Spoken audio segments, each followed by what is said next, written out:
let's talk about one of the most polarizing takes that you and I have, because I wouldn't say that all the big experts out there are disagreeing with us, but I've seen way too many that are way too high on this player, and that's Bijan Robinson. We've seen Yeah. very little sample size this preseason to say, like, yeah, with the eye test, he looks good. He looked sharp. He looked fast, all that. But to say that he is a first round pick automatically is to say that you're taking the risk that he's going to get the output that, like I said before, Saquon Barkley, and the same output that I think Barkley's probably the closest comparison, because he went to a place that didn't have the best offensive line, that the team wasn't the best either. The only difference is he didn't have a veteran quarterback and receivers around him. He's now in a situation. Bijan's coming to a situation without one main wide receiver and one main tight end and a question mark at the quarterback position, in a situation that if you're Atlanta, it would be better off if you knew you were going to be the worst team in that division and then just tank for Caleb Williams. However, they're in the race for this division because that division is so bad. I still just don't see a scenario and a pathway to the volume that Saquon had and the volume that Zeke had, two of the number one, number two fantasy running backs at their rookie seasons, just because you have actually viable running backs behind Bijan Robinson. Well, I mean that's the whole argument. It's like I actually think the fact that they don't have receivers, the fact that they have question mark at the quarterback position, the fact that like they're not a pass heavy team is in favor of Bijan. And don't get us wrong, we both think that Bijan is going to be an immense talent in this league. We really do. Like, I think that he has the chance to be the best running back in the league. It's just not this year.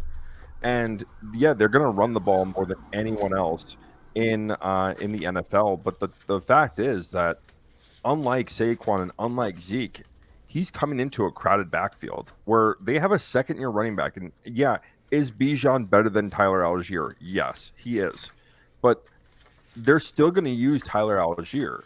To think that Bijan is going to get 250 plus touches is, I think, a real stretch of someone's imagination. I think the hype was on Bijan just early on when they drafted him because they were like, Atlanta doesn't need a running back. And then Atlanta went and drafted Bijan. They're like, oh my God, look, the best running back goes to the best running football team. He's going to come in and he's going to be a 2,000-yard rusher. That's not going to happen this year. It really, like, Cordell Patterson is going to take third down receiving work. So everyone's like, oh yeah, Bijan is a good route runner. He's a good pass catcher. But Patterson's going to eat into some of that. And then Algier's going to eat into some of his rushing attempts. So you have two different running backs in that backfield that are going to eat into two separate parts of his game that he's good at. So I just don't see the scenario where he's going to get 250 plus touches. Well, I see. I slightly disagree. I could see 250, but we're talking about I'm saying Saquon, plus, 350 plus. Yeah, Saquon Barkley, and you're talking about touches. Well, Saquon Barkley had 97 targets, and what do you have, like 70-something receptions his rookie season, or he had 90-something? I mean, I'll look it up in a second. But in terms of carries too as well, he was upwards of like 300. Obviously, Zeke went over 300 in carries. But For sure. This is the biggest thing to me, and is you're going to say that Bijan should go ahead of Saquon Barkley, who had 295 carries last year and should have the same, if not more again, plus 57 receptions. You're talking about Nick Chubb, who had over 300 carries, had over 5 yards per carry average, and he's supposed to probably get more receptions too in the passing game this year. He already had an uptick last year. And you're talking about Derrick Henry, who's going to have 350 carries under his belt. And you could even argue Josh Jacobs is going to get another 320, 330 carries himself. Like, I don't see those carries being under Bijan's name.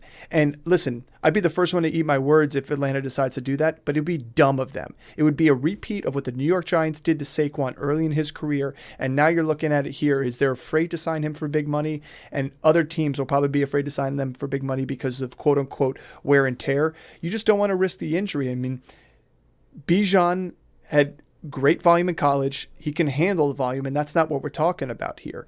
It's, will Atlanta be willing to give him that volume or ease him in his first year and use him? Because how many games are they going to really be competitive and need to be in the game?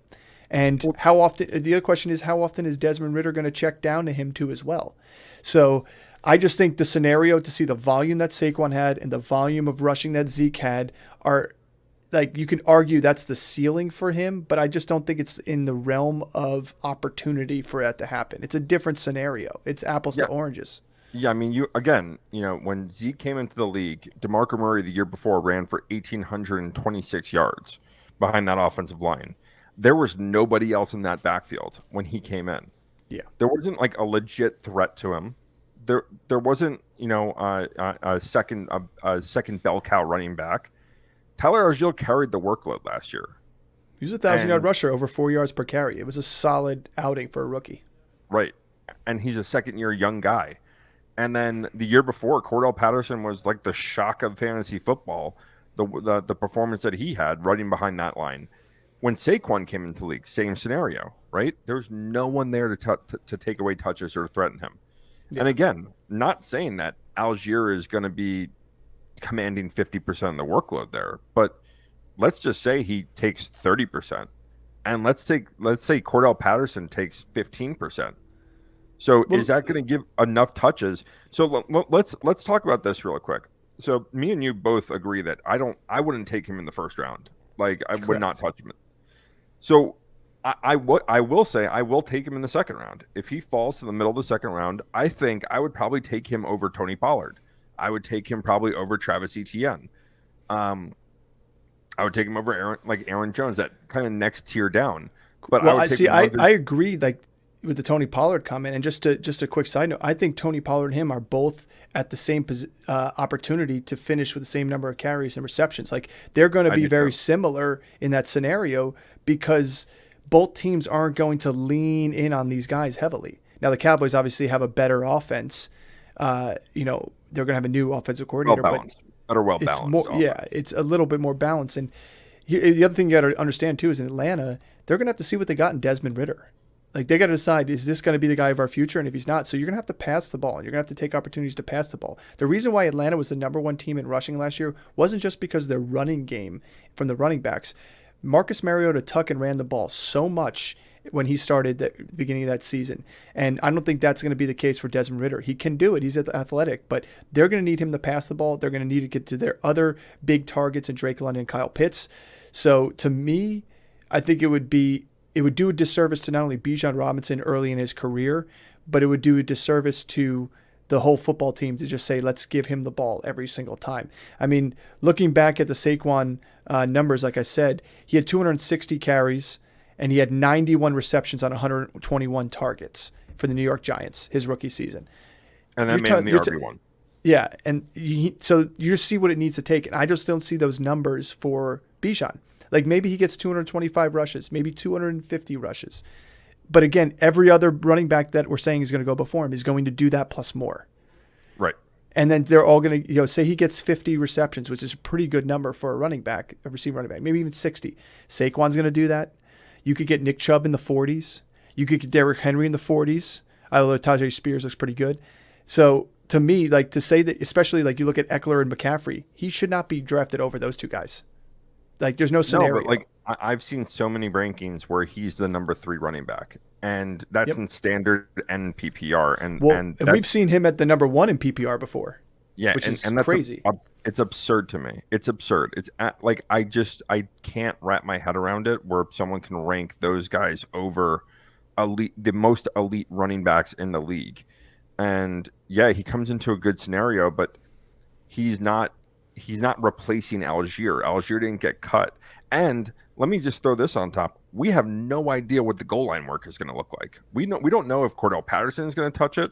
We don't know if Algier is going to get it. We don't know if Bijan is going to get it.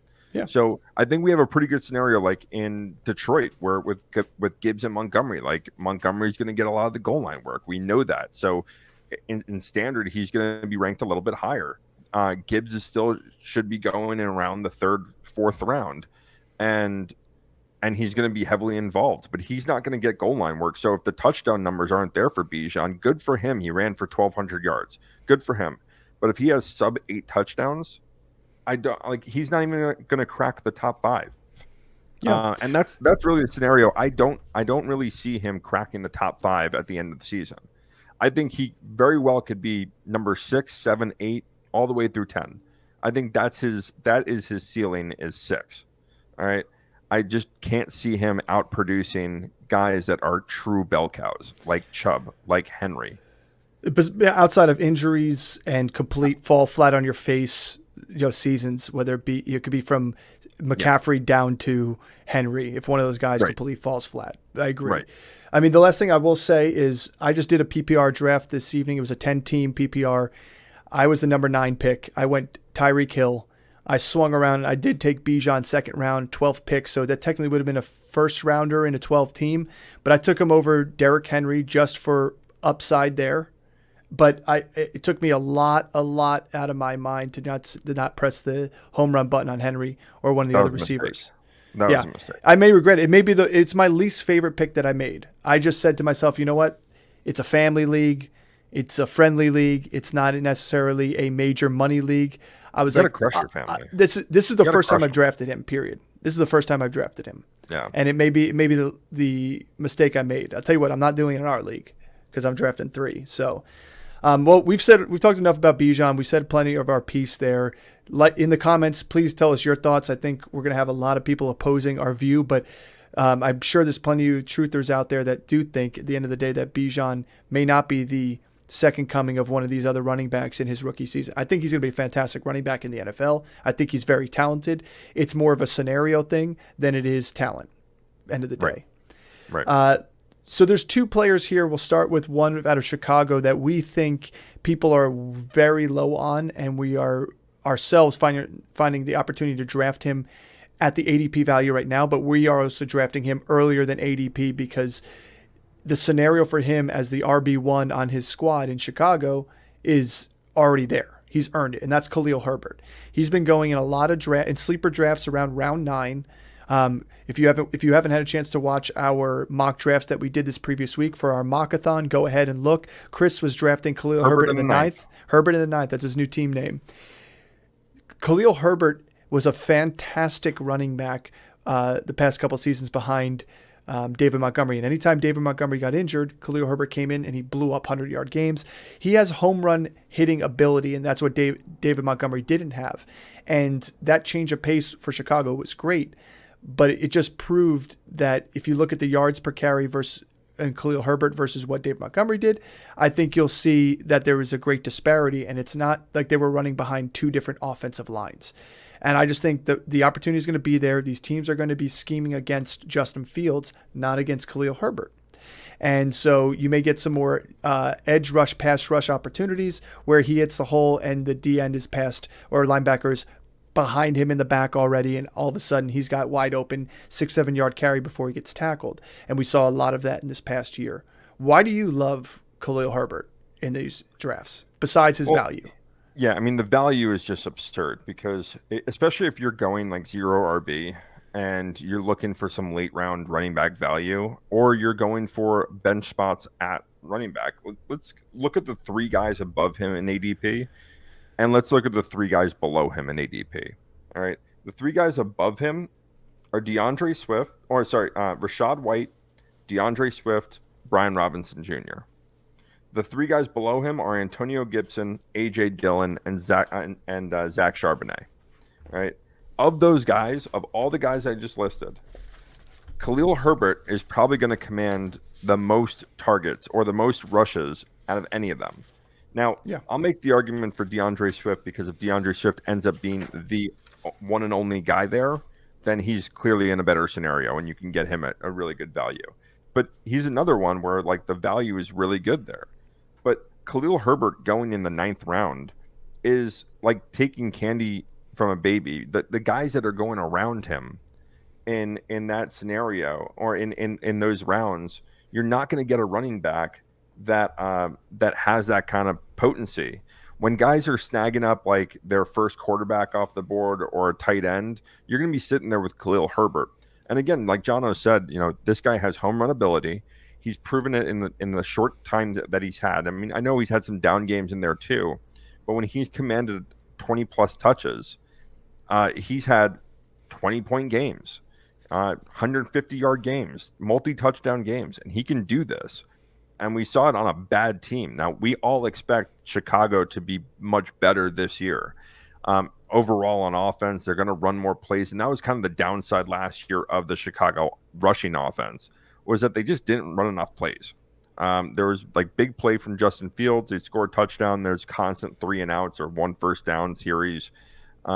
I think they're going to sustain the ball a lot more. The rushing attack is going to be a lot better. Justin Fields is going to be able to open up the passing game a lot more this year now that he has DJ Moore, and it's going to open up more for Khalil Herbert to run. Now, and especially now with Deontay Foreman getting injured, I mean, I know Roschon Johnson should take some carries away from him, and that's fine. I mean, like we know that this is going to be. He's not a bell cow. Khalil Herbert's not going to be a bell cow, but he's a guy that can easily get 60% of the workload in that backfield. Well, that's what I'm going to say is, so you take Dave Montgomery out of the picture and you put Khalil Herbert in Montgomery's volume and usage. Montgomery was around 65 to 75% of snaps last year. Khalil Herbert, when Montgomery was in and healthy, was only around as high as 40 at any point and as low as 28. So like he was around the 30-40 range. So you do the math. If you flip-flop, you give Roschon Johnson that workload there, and you give the David Montgomery snap counts to Khalil Herbert, you're going to see a complete difference. You're talking about Khalil Herbert with 129 carries last year, had a 5.6 yards per carry. You could round up to 5.7. 4 touchdowns, 731 yards. David Montgomery last year had literally 71 more carries. He had a 3.99 yards per carry, only 800 yards, and 5 touchdowns. He had 1 extra rushing touchdown. And Khalil Herbert did have a receiving touchdown. They didn't pass that much to the running backs last year because obviously Fields tucked and ran a lot. But if you just split that snap percentage up to Herbert and give the others to Roschon Johnson, who I think is going to be the guy you want to own as a backup there, even if Deontay Foreman is healthy, just because I think there's a reason they drafted this young buck. Herbert should flourish here. Like, you give him 200 to 220 carries, he's going to have a top 15 finish as a running back in this league, and you're getting him in the 7th, 8th, 9th round, depending upon where he is. If he's sitting there for you in the 7th round and you only have 2 running backs, this guy should be your 3rd. Don't look anywhere else. Hammer that button, because there's a chance he's your flex player moving forward. And if you do have 3 running backs already and you're in the 8th or 9th round and he's still sitting there, this is not like, oh, I wonder what's wrong with Khalil Herbert. This is ADP is wrong with Khalil Herbert. And it's not on our side. If it came up to our rankings, he is up there a lot higher than he should be. And I agreed with the DeAndre Swift. To me, DeAndre Swift, he's the better athlete. He's the freak show, and he's on a better team. But again, you're talking about a team that doesn't pass that much to the running backs either. So how many they may both equal the same amount of rushing opportunities. And Chicago, based on a 5.6 rushing average, it'll be neck and neck. And especially because I don't see as many rushing touchdowns in the red zone for Fields as you will see in Philly, because the body of Jalen Hurts is so easy to just plug it in within the 3 rather than Herbert. But to me, I think you can't pass up the opportunity on Khalil Herbert. His ADP is way too low. And for our cases in our draft, I hope it stays that way. And the same thing for your draft. You better hope it stays that way. And your league's not watching this, even though I hope they should. They should be liking and subscribing. But if they're not watching this, you've got an edge on them. And if you draft Herbert in the 9th, that should be your team name. Correct. Herbert in the 9th. He's a league winner. He's honestly a league winner in my opinion, because he's a guy that people are not drafting as an RB2 and will finish as your RB2. Right. And you'll be happy with it. And that's the same thing that goes with this next guy we're going to talk about. Miami running back Raheem Mostert. He is the starter there. He's got a full grasp on it. Obviously, Jeff Wilson's probably the next man up, and Devon Achane, once he gets back from his injury, will definitely have a role in the passing game, and will have some change of pace because he's sneaky fast. But Raheem Mostert has had the trust of Mike McDaniel before he came over to Miami. There's a reason why he came to Miami. There's a reason Wilson came to Miami. And Raheem Mostert's not slow himself. He's a fast running back as well. He's track speed. He has track speed. So he gets a toss around the end. He's going to have some big chunk plays. And the thing about Raheem Mostert is he's not a slouch when it comes to the yards per carry himself. He's been on top of the league multiple times in terms of his yards per carry. And last year in Miami itself, he had a 4.9 yards per carry, and on 181 rushes. That is not bad numbers. He had only 3 touchdowns, and yeah, he ended up having 31 receptions himself there too. And if he keeps that number at 31, that's like there's RB1s that we're drafting out there that don't get 31 receptions. And having almost a 5 yards per carry, that's Nick Chubb numbers. Last year was the first time he was under 5. He's had 6, 5, 7, 5, 5, 10, 4. Now, obviously, the biggest season he had before this was 137 carries in San Francisco in 2019, 8 touchdowns. He finished as the RB20. Wasn't a 1,000-yard rusher, but he had 891 yards last year and 181 carries. There's a chance he could hit 1,000 yards this year if he stays healthy. That's always been his problem. I think he had 300-something yards receiving, too. Another touchdown there. Yeah. So, like, him and Wilson were both 1,000-yard all-purpose yards guys. And yeah, I did 200 really yards. 200 yards. I did a really early short on this and how both Mostert and Wilson are being criminally underdrafted. And they're undervalued for Devin Achane. And this is another scenario where, like, Achane, he's nursing an injury right now. But even if he wasn't, Achane isn't going to come in and handle the third down. He's going to handle the third down work. He's not going to handle all 3 downs. And I don't think Mostert and Wilson are either. Like, I owned Mostert last year. I ended up getting him in the 14th round. You can go and get Mostert. He's going in most rounds around the 11th or 12th round. Yeah. And like, that's a steal because, again, he's going to be the starter in Miami on a high-powered offense. Yeah, he's not going to be your every week starter, but he could be your RB3. He could be a flex play for you. And he's a good, like, if you're going to round out your team, especially if you have some injuries, like if you want a guy that you can plug and play, he's a guy that you can absolutely do that. Now, I will say this against Mostert is that he's going to be facing a lot of really tough defenses this year, especially front sevens. I mean, the whole AFC East, the whole NFC East, the front sevens there are no joke. So, yeah, that takes a little bit away. But again, the Devin Achane, he's so fast, and he's like milliseconds faster than Mostert is. Like, Mostert isn't a 4.5 guy. Mostert is a 4.23 guy. So what are we talking about? Like fractional milliseconds? Well, the one thing I will say is he faced some tough defenses. Obviously, tough defense in the AFC East. He's facing the NFC East too, some tough defenses. But he faced some tough defenses last year, and he still was multiple times inside the RB10. In fact, he had 3 RB10, an RB9, and RB12 finish on the season. But anytime he had over 14, 15 carries, he was lighting it up. In fact, every time he was over 15 carries, he was lighting it up. And his running style and his runnings is more geared towards outside runs, more of a West Coast, stretch run opportunity, which lends well on a speedy offense versus between the tackles. If you asked him to do the role of something that Zeke was doing or do the role of like a Dameon Pierce, it's going to be a little bit more difficult for him. But that's not the way they use him. So the way they use him benefits his running style. It benefits that offense. And don't forget, most defenses aren't going to be stacking boxes because they cannot let Jalen Waddle and Tyreek Hill loose. Right. So because of that, there's going to be some more open opportunities on this, especially in a play action.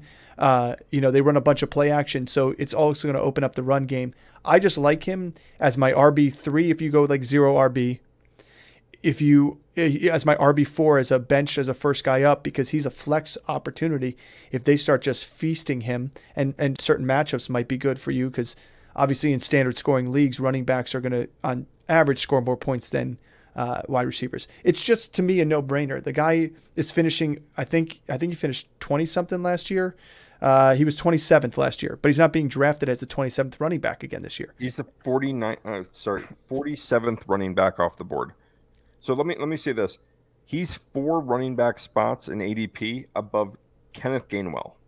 He's 5 above Roschon Johnson. Both 3 guys, like the number 3 guy on the depth chart in their respective offenses. Well, all the hype out there for Gainwell is saying Gainwell could be the guy there. That Philly backfield is a little scary, but still, the Roschon Johnson's the perfect example. He's going that close to someone like Roschon Johnson when he should be being drafted closer to someone like Khalil Herbert, or even because I think the same amount of carries for Khalil as Mostert got last year, very similar. because of the amount of snaps they've gotten there and the type of offenses. So, yeah.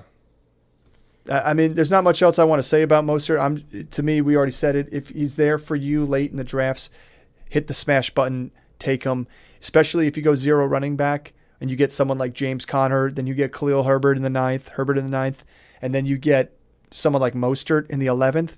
You're going to be happy with your running back field because you better be happy about the rest of the team you did when you decided to go 0 running back. And then if you go running back heavy and you get 2 solid guys and then you're just not happy with the value of these other guys and you get a Herbert or Mostert that fall to you in those other rounds, take them over the receivers there because you're not going to find better value at running back in those late rounds besides these guys. Right. And Tank Bigsby would be another one deep in this that we like too. Right. We're not going to get to him today, but that's because he's not a starter. We're talking about RB1s for their offense.